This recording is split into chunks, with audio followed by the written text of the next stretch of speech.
Okay, this is part 2 of our lecture. We'll get back to the relationship between managers and subordinates based on management or leadership style. We start out with an authoritarian manager. You see that leadership is very high in the authoritarian manager and that it is very passive in the subordinates. When a leader changes his or her view on control, we get a participative manager. A participative manager is looking for a team orientation in their subordinates. You see that employers or managers give up some of that active leadership and that the team members take a little bit higher stance in terms of being more active in leadership. You see a crossover when the manager goes into a stewardship mode of leading.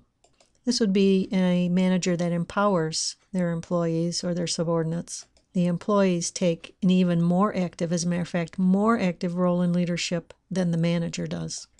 According to this theory, and again I use the material from DAFT, the leadership experience, the ultimate leader is a servant leader. This is where the leader is in service to the employees. The employees are the active ones when it comes to leading. The servant leader takes a more passive role in terms of day-to-day decision-making. Their primary concern is to get the resources that their employees need and to get any organizational obstacles out of the way so that their employees can do what they need to do to get the work done. You can sort of see that on this scale. On the left-hand side would be more theory X orientation, and on the right side would be more theory Y orientation. The next series of slides identify the characteristics of each of these leadership styles. I'll ask you to stop, to pause at each slide so that you can read them more carefully. I won't go into it in detail.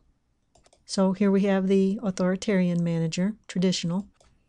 Here we have the participative manager. And here is the stewardship manager. And finally, we have the servant leader. Pay attention to the precepts, put service before self-interest, listen first to affirm others, inspire trust by being trustworthy, and nourish others and help them become whole. If you're familiar with Stephen Covey's work, you'll see that this is very close to it. The next area has to do with principles, beliefs, and passion. This information is really based on Kohlberg.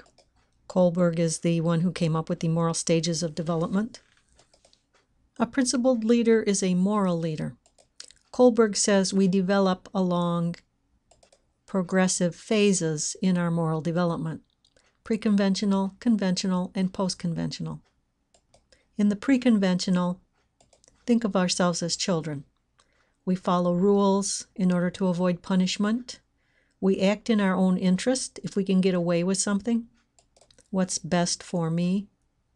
And then as children, we tend to have blind obedience to authority because, as my mom always used to say, I'm the mother. We trust in authority and we believe that if we've had a good childhood, we believe that authority is looking out for us, keeping us from harm, keeping us safe, keeping us secure. The next stage is the conventional level. Again, think of yourself as you mature in life. You begin to live up to the expectation of others. We learn that we have responsibilities and obligations in our society, and so we begin to fill those duties and obligations. We understand that laws are in place for a reason, and that society is better off because of laws. We get together, we work together, and again, we have safety because of laws. And so we uphold the laws. Most of us are at this level right now. The third level is the post-conventional level. At this level, a person has internalized justice, what is right and what is wrong. They don't need laws. I'll stop here and we'll pick it up in the third segment.